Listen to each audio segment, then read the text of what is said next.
అలాగే తెలంగాణ పార్లమెంట్ ఎలక్షన్కి సంబంధించి కూడా ఎగ్జిట్ పోల్స్ మనం కొద్దిసేపట్లో చూడబోతున్నాం. దాదాపు 18 రోజులు చాలా ఉత్కంఠగా ఎదురు చూస్తూ ఉన్నారు.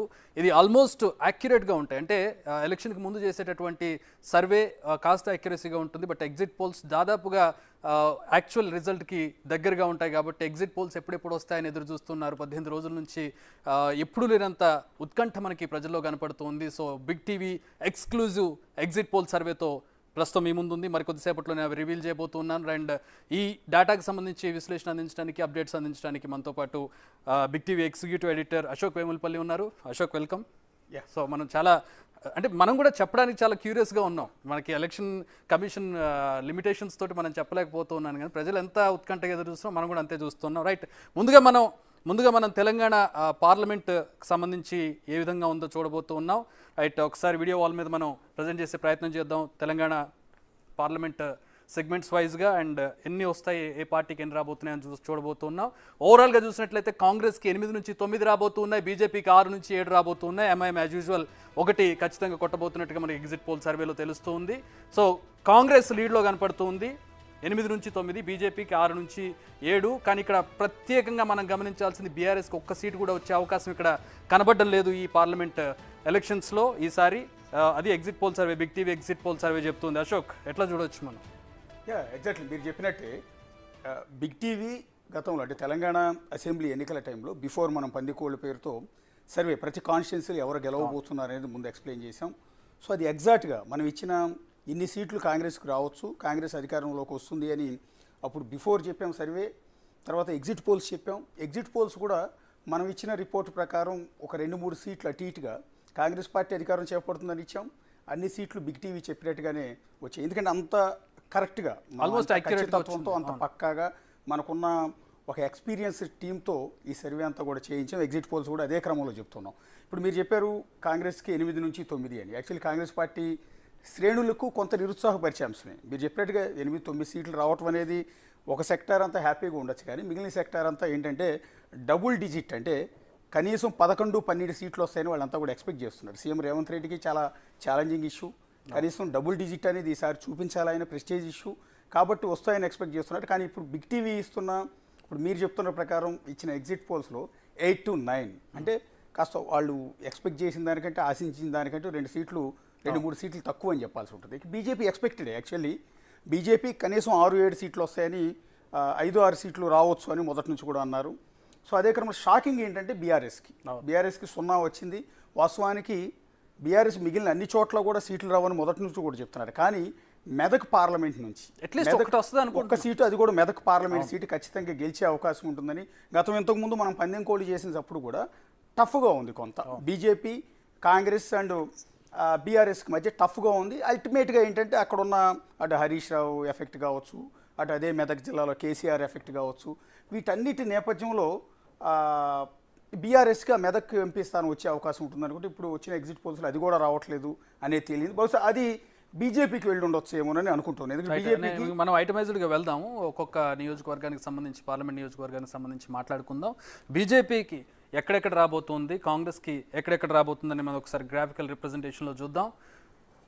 సో ఇది ఓవరాల్గా big TV exit poll survey. కాంగ్రెస్కి 8 నుంచి 9 రాబోతుంది, బీజేపీకి 6 నుంచి 7. బిగ్ షాకింగ్ ఫర్ బీఆర్ఎస్, ఒక్క సీటు కూడా ఈ పార్లమెంట్ ఎలక్షన్లో గెలవలేకపోతోంది బీఆర్ఎస్ ఎగ్జిట్ పోల్ సర్వే ప్రకారం. దేశంలో ఉన్న ఒక 100 టీవీ ఛానళ్ళు, ఒక 100 సర్వే సంస్థలు ఎవరు ఎగ్జిట్ పోల్ చేసినా ఈ చివరిది మాత్రం అది మారదు. అది ఎంఐఎం 1 అనేది అది పక్క, అది ఎక్కడ వస్తుందో కూడా చెప్పేయచ్చు. అంత పక్కాగా ఉంటుంది. ఆల్ రైట్, ఎక్కడెక్కడ బీజేపీ కాంగ్రెస్ గెలవబోతున్నాయో ఒకసారి చూద్దాం మనం. Right, so here is the result, exit poll survey result మనం చూస్తూ ఉన్నాం. కాంగ్రెస్కి పెద్దపల్లి, నాగర్ కర్నూల్, నల్గొండ, భువనగిరి, వరంగల్, మహబూబాబాద్, ఖమ్మం కనపడుతుంది. బీజేపీకి ఆదిలాబాద్, కరీంనగర్, నిజామాబాద్, మల్కాజ్గిరి, సికింద్రాబాద్, వీటిల్లో ఈ 2 పార్టీలకు ఎడ్జ్ ఉంది. టఫ్ ఫైట్ ఉన్నటువంటి నియోజకవర్గాలు మనం 3rd రోలో చూడొచ్చు. జహీరాబాద్, మెదక్, చేవెళ్ళ, మహబూబ్ నగర్.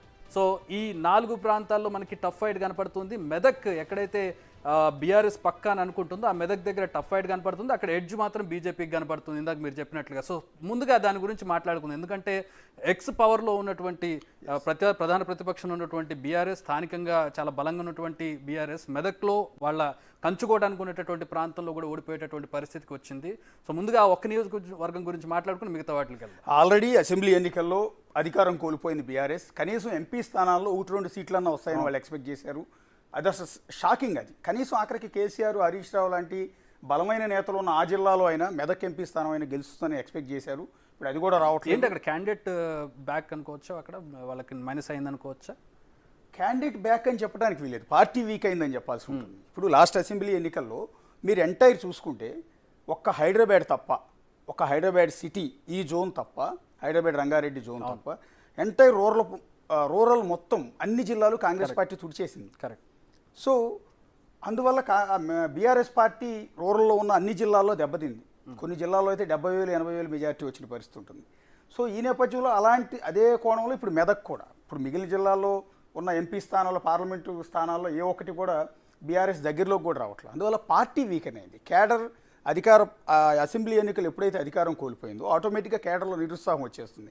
రెండోది, అసెంబ్లీ ఎన్నికలు జరిగిన కొద్ది కాలానికి జరుగుతున్న ఎంపీ ఎన్నికలు కావడంతో ఈ ఎంపీ ఓటు ఓడిపోయిన ప్రతిపక్షంలో ఉన్న ఒక రీజనల్ పార్టీకి వేసి ఏంటి ఉపయోగం? నేషనల్ పార్టీ అయిన కాంగ్రెస్ పార్టీ అధికారంలో ఉంది, ఆ పార్టీకి వేస్తే ఉపయోగం ఉంటుంది. లేదా ఆల్రెడీ కేంద్రంలో ప్రస్తుతం అధికారంలో ఉంది బీజేపీ, ఆ పార్టీకి వేస్తే ఉపయోగం ఉంటుంది తప్ప స్థానికంగా ఉన్న ఓడిపోయిన ప్రతిపక్షంలో ఉన్న బీఆర్ఎస్కి వేస్తే ఉపయోగం లేదు అని ఆటోమేటిక్ ఈ స్థాయిలో. అంటే సరే మెదక్ అనేది పక్కన పెడితే జీరోకి పడిపోవడం అనేది ఒక 10 ఏళ్ల పాటు సుదీర్ఘ పరిపాలన అందించి ప్రజల్లో మాకే కాంగ్రెస్ మీద ఏదో ప్రేమతోటి కాదు, బీఆర్ఎస్ మీద కాస్త కోపంతో మేము చిన్న మిస్టేక్స్ వల్ల కాంగ్రెస్ ఏదో గెలిచేసింది వాళ్ళకు కూడా తెలియదు అనే కామెంట్ చేసిన సందర్భంలో ఈ ఓటమిని ఎట్లా జస్టిఫై చేసుకుంటారు? ఖచ్చితంగా నేను అంటున్నది ఏంటంటే, ఇప్పుడు ఆంధ్రప్రదేశ్లో ఎంపీ ఎన్నికలు, అసెంబ్లీ ఎన్నికలు, పార్లమెంట్ ఎన్నికలు, అసెంబ్లీ ఎన్నికలు రెండు ఒకేసారి జరుగుతున్నాయి. అదే క్రమంలో లాస్ట్ టైం కనుక ఇదే అసెంబ్లీ ఎన్నికలతో పాటు ఈ పార్లమెంట్ ఎన్నికలతో పాటు అసెంబ్లీ ఎన్నికలు జరుగుంటే బీఆర్ఎస్కి ఖచ్చితంగా 1-2 ఎంపీ స్థానాలు వచ్చి ఉండేవి. ఆ ఈక్వేషన్స్ వేరుగా ఉంటాయి అప్పుడు ఈక్వేషన్స్. ఇప్పుడు ఏదైతే ఉందో అసెంబ్లీ ఎన్నికలు 2018 ఎన్నికలకు ముందు కేసీఆర్ అసెంబ్లీని ముందుకు జరిపి ఒక 6 నెలల ముందు ఎన్నికలు జరిపించడం వల్ల అసెంబ్లీ ఇక్కడ ఒక టైంలో జరుగుతుంది, ఈ పార్లమెంట్ ఇంకోసారి జరుగుతుంది.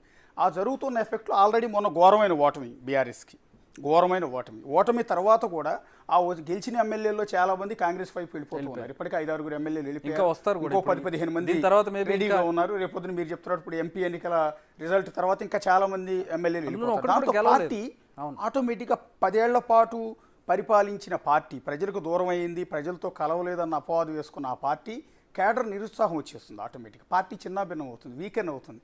ఆ వీకెన్ అయిన ఎఫెక్ట్ ఇప్పుడు ఎంపీ ఎన్నికల మీద చూపిస్తుంది. కానీ ఇదే ఎంపీ ఎన్నికలతో పాటు అసెంబ్లీ ఎన్నికలతో పాటు జరిగి ఉండుంటే మళ్ళీ బీఆర్ఎస్కి ఎంపీ సీట్లు వచ్చి. సో ఈ గ్యాప్ ఎప్పుడైతే వచ్చిందో ఈ గ్యాప్లో ఇందాక ప్రతి ఒక్కళ్ళు ఆలోచించేది అదే, మీరు నేనైనా ఓటర్ ఓడిపోయి ప్రతిపక్షంలో ఉన్న స్థానిక రీజనల్ పార్టీకి ఓటేస్తే ఏంటి ఉపయోగం? పార్లమెంట్ ఎన్నికలు కదా, పార్లమెంట్ అంటే కేంద్రం సైడ్ చూస్తారు కదా. కేంద్రంలో అధికారంలో ఉన్నది ప్రస్తుతం బీజేపీ, లేదా రేపో మాపో అదృష్టం బాగుంటే మళ్ళీ కాంగ్రెస్ అధికారంలోకి వచ్చే అవకాశం, అంటే యూపీఏ లేదా ఎన్డీఏ ఉంటుంది. ఈ ఈక్వేషన్లో ఈ 2 పార్టీలు ఇక్కడ రాష్ట్రంలో ఉన్నప్పుడు ఆ రెండిట్లో ఏదో దానికి పార్టీకి ఓటేస్తే ఉపయోగం ఉంటుంది. కానీ ఎంపీ ఓటు స్థానిక ఓడిపోయిన పార్టీకి వేస్తే ఉపయోగం ఏంటి, ఆ ఎంపీ గెలిచినంత వల్ల ఉపయోగం ఏంటి అనేది అక్కడ ఆలోచిస్తారు. దానివల్ల ఇట్లా దెబ్బతింది. రైట్. ఇక 1 by 1 వద్దాం. కాంగ్రెస్కి సంబంధించి, బీజేపీకి సంబంధించి. కాంగ్రెస్ మనకి ఎక్కడైతే 7 స్థానాలు అనుకుంటున్నామో ఆ 7 స్థానాలకు సంబంధించినటువంటి అంటే ఖచ్చితంగా ఎడ్జ్ ఉండి గెలిచేటటువంటి స్థానాలు చూస్తున్నాం. పెద్దపల్లి, నాగర్ కర్నూల్, నల్గొండ, భువనగిరి, వరంగల్, మహబూబాబాద్, ఖమ్మం. అండ్ బీజేపీ ఇక్కడ ప్రధానంగా, అంటే కాంగ్రెస్ గెలుస్తుందనే విషయం తెలుసు, కానీ బీజేపీ స్థానాలు ఎట్లా గెలుస్తుంది అనేది కూడా ఇక్కడ మనం అనాలిసిస్ చేసుకోవాలి. ఆదిలాబాద్, కరీంనగర్, నిజామాబాద్, మల్కాజ్గిరి, సికింద్రాబాద్. హైదరాబాద్ విషయానికి వద్దాం. ముందుగా మల్కాజ్గిరి, సికింద్రాబాద్ బీజేపీకి సంబంధించి ప్రధానంగా ఏ ఈక్వేషన్స్ ఉన్నాయి? ఖచ్చితంగా ఇప్పుడు లాస్ట్ అసెంబ్లీ ఎన్నికల్లో మీరు చూడండి, కాంగ్రెస్ పార్టీకి 1 సీట్ రాలా. హైదరాబాద్ సిటీ, రంగారెడ్డి ఈ జోన్లో పర్టికులర్గా సిటీతో కొలాబరేట్ అయ్యి ఉన్న, అంటే వేరు రాష్ట్రాల నుంచి వచ్చి ఇక్కడ సెటిల్ అయిన ప్రజలు ఉన్న, అంటే ఇది ఒక మినీ ఇండియా. ఇలాంటి చోట కాంగ్రెస్ దెబ్బతింది లాస్ట్ అసెంబ్లీ ఎన్నికల్లో. వాళ్ళు ఒకవేళ బీఆర్ఎస్కి ఎందుకు ఓటేశారు, కాంగ్రెస్కి ఎందుకు ఓటు వేయలేదు అన్నదాని మీద ఇంతవరకు విశ్లేషించుకుంటే ఎవరికి సరైన ఆన్సర్ దొరకట్లా, ఓటర్ల పల్స్ అర్థం కాల. సో అలాంటిది ఒక్క అసెంబ్లీ కూడా గెలవలేకపోయామన్న బాధ కాంగ్రెస్ పార్టీలో ఉంది. అలాంటి చోట ఎంపీ సీట్లు మళ్ళీ గెలుస్తుందని మనం భావించలేం. కానీ ఇక్కడ హైదరాబాద్ సిటీలో బీఆర్ఎస్కి ఎక్కువ అసెంబ్లీ సీట్లు వచ్చినాయి, వాస్తవానికి బీఆర్ఎస్కి మీరు చెప్పిన మల్కాజ్గిరి కావచ్చు, సికింద్రాబాద్ కావచ్చు, ఈ 2 సీట్లు బీఆర్ఎస్కి వెళ్ళాలి. కానీ ఆ 2 బీఆర్ఎస్ కాకుండా సిటీలో బీజేపీకి ఎమ్మెల్యే సీట్లు లేవు. కానీ బీఆర్ఎస్ వైపు బీజేపీ వైపు మల్కాజ్గిరి, సికింద్రాబాద్లో ఉన్న ఎంపీ స్థానాల్లో ఉన్న ఓటర్లు ఎందుకు మొగ్గు చూపారు అనేది వెరీ ఇంట్రెస్టింగ్. ఇందాక నేను చెప్పినట్టు ఇక్కడ ఈ ఓటర్ పోలరైజేషన్ అనేది మినీ ఇండియా. ఇది ఎక్కడెక్కడ నుంచో ఆంధ్ర ఓటర్లు ఎక్కువ మంది ఉంటారు, పంజాబ్ నుంచి గుజరాత్ నుంచి వచ్చిన వాళ్ళు ఉంటారు, ఎక్కడెక్కడ హర్యానా నుంచి వచ్చిన వాళ్ళు, ఎక్కడెక్కడ వాళ్ళు ఉంటారు. వీళ్ళందరికీ ఇక్కడ ఓటు హక్కు ఉంటుంది. పర్టికులర్గా సికింద్రాబాద్ కాన్స్టిట్యున్సీలో మీకు తెలుసు ఎక్కడెక్కడ నుంచో వ్యాపారులు ఇక్కడ ఉంటారు, ఎన్నో ఏళ్ళ నుంచి స్థిరపడిన వాళ్ళు. వాళ్ళ మైండ్ సెట్ అంతా కూడా నీకు నార్త్ ఇండియన్ ఓటర్లు ఎక్కువ మంది ఉంటారు సికింద్రాబాద్ పరిధిలో.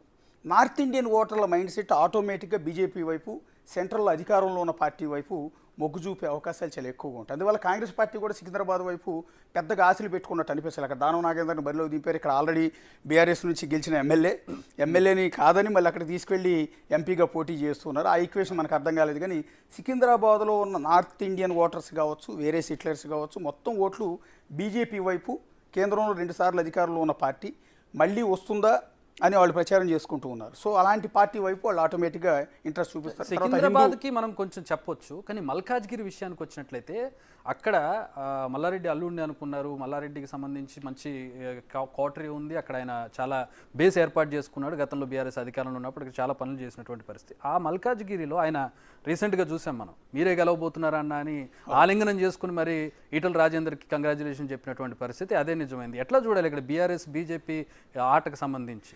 ఇది కాంగ్రెస్ పార్టీకి చాలా ఎఫెక్ట్ అది నిజం చెప్పాలంటే మల్కాజ్గిరి. ఎందుకు అంటే అది సీఎం రేవంత్ రెడ్డి స్థానం. సీఎం రేవంత్ రెడ్డి గత ఎన్నికల్లో ఆయన అక్కడ నుంచి ఎంపీగా గెలిచారు. ప్రెసిడెంట్ సిట్టింగ్ ఎంపీ అక్కడ. ఆల్రెడీ సీఎం ఇంకో చోట ఎమ్మెల్యేగా గెలిచి సీఎం అయి ఉండొచ్చు. కానీ చాలా ప్రెస్టీజియస్ ఇష్యూ అది రేవంత్ రెడ్డికి, సీఎం గారికి చాలా ప్రెస్టీజ్. ఖచ్చితంగా ఆయన గెలిపించాలన్న లక్ష్యం ఆయనకు ఉంది. అక్కడ పెద్ద ఎత్తున గ్రౌండ్ వర్క్ కూడా చేశారు. కానీ ఇప్పుడు మనం చూపిస్తున్న ఎగ్జిట్ పోల్స్లో మల్కాజ్గిరి బీజేపీ వైపుకు వెళ్ళటం అనేది వెరీ ఇంట్రెస్టింగ్. ఓటర్లు ఎందుకు ఆలోచన మార్చుకున్నారు అంటే కాంగ్రెస్ పార్టీ అసెంబ్లీ ఎన్నికల తర్వాత కూడా ఇంకా హైదరాబాద్ సిటీలో పికప్ కాలేదా? ఓటర్లు ఇంకా కాంగ్రెస్ పార్టీ వైపు రావట్లేదా? ఎందుకు బీజేపీ వైపు మాత్రమే మొగ్గు చూపు? ఒక్క అసెంబ్లీ స్థానం లేకుండా 2 పార్లమెంట్ స్థానాల్లో బీజేపీ గెలవబోతోంది అంటే వెరీ ఇంట్రెస్టింగ్. పర్టికులర్గా సీఎం రేవంత్ రెడ్డి స్థానాన్ని కూడా బీజేపీ గెలవబోతుంది. అంటే నేను అనుకోవడం మల్కాజ్గిరిలో బీఆర్ఎస్కి బీజేపీకి సంబంధించి అంటే బీఆర్ఎస్ వీక్ క్యాండిడేట్ని నిలబెట్టడం, ముందుగా మల్లారెడ్డి అల్లుడిని అనుకుని ఆ తర్వాత ఆయన వెనక్కి తగ్గడం, కారణాలు ఏమైనా కావచ్చు, ఆయన వెనక్కి తగ్గడం, సీటు వేరే వాళ్ళకి ఇవ్వడం, వీక్ క్యాండిడేట్కి ఇవ్వడం, రాగిడికి ఇవ్వడం, ఆ తర్వాత ఇప్పుడు ఇటు సైడు ఈయన ఈటల రాజేందర్ పార్టీ వేరైనా కూడా క్లోజ్ అసోసియేషన్ ఉంటుంది వాళ్ళకి. కాంగ్రెస్ గెలవకూడదు, ఎవరు గెలిచినా పర్వాలేదు కానీ కాంగ్రెస్ గెలవకూడదు అనే ఒక ఇదిలో వాళ్ళు పనిచేసినట్టుగా నా అనిపించింది. కాంగ్రెస్ నేతలు అదే ఆరోపిస్తూ ఉన్నారు. బీజేపీకి బీ టీమ్గా బీఆర్ఎస్ని మొదటి నుంచి కూడా చెప్తున్నారు, ఆరోపిస్తున్నారు. ఇప్పుడు మీరు చెప్పిన పాయింటే, ఒక వీక్ క్యాండిడేట్ని అక్కడ నిలబెట్టడం ద్వారా ఈటల రాజేందర్ లాంటి బలమైన వ్యక్తి ఆయన. ఎందుకు అంటే ఆల్రెడీ గతంలో బీఆర్ఎస్ నుంచి బయటకు వచ్చి అంత ఛాలెంజ్ విసిరి కేసీఆర్ మీద ఛాలెంజ్ విసిరి ఆయన ఆ కాన్స్టిట్యున్సీ నుంచి అక్కడ నుంచి గెలవటం కావచ్చు. సరే మొన్న ఎన్నికల్లో మళ్ళీ అదే కాన్స్టిట్యున్సీ నుంచి ఓడిపోయి కేసీఆర్ పైన గజ్వేల్ నుంచి కూడా పోటీ చేయటం, 2 చోట్ల ఓడిపోవటం, దాంతో ఈటల రాజేందర్ మీద సింపతి చాలా ఎక్కువగా ఉంది. ఈటల రాజేందర్ బీఆర్ఎస్లో నంబర్ 2 నిజం చెప్పాలి అంటే. సో అలాంటి వ్యక్తి ఇక్కడ ఎంపీగా పోటీ చేస్తుంటే ఆయన అడుగుతున్నది ఒకటే, నన్ను అవమానించి బయటికి పంపించారు, నాకు అన్యాయం చేశారు, అయినా కూడా నిలబడ్డాను, 2 చోట్ల పోటీ చేసి ఓడిపోయాను, నన్ను ఒక్కసారి ఎంపీగా గెలిపించండి అని ఆయన అక్కడ అప్పీల్ చేసుకున్నారు ఓటర్లందరికీ. దానికి తోడు మీరు చెప్పినట్టుగా బీఆర్ఎస్ ఓట్లు, ఎందుకంటే ఆ పార్లమెంటు పరిధిలో ఉన్న ఎమ్మెల్యే స్థానాలన్నీ బీఆర్ఎస్వే. సో మీరు అన్నట్టు ఆ మ్యూచువల్ అండర్స్టాండింగో, లోపాయకార ఒప్పందమో, లేకపోతే ఆ ఓట్ల పోలరైజేషన్, మాకు ఓటే ఎక్కర్లేదు, మాకు ఓటే ఎక్కిపోయినా పర్వాలేదు, ఈటల రాజేందర్కి అంటే బీజేపీకి వేయండి అని కొంతమంది బీఆర్ఎస్ నేతలు ఓటర్లకి లోపాయకార ఒప్పందంలో భాగంగా చెప్పించి ఓట్లను బదలాయించినట్టుగా కూడా కొంత ప్రచారం జరుగుతుంది. ఈటల రాజేందర్ దాన్ని ఖండిస్తూ ఉన్నారు. కానీ బయట ఉన్న ఈక్వేషన్స్ అదే, మీరు చెప్పిన ఈక్వేషనే కాంగ్రెస్ నేతలు కూడా చెప్తున్నారు.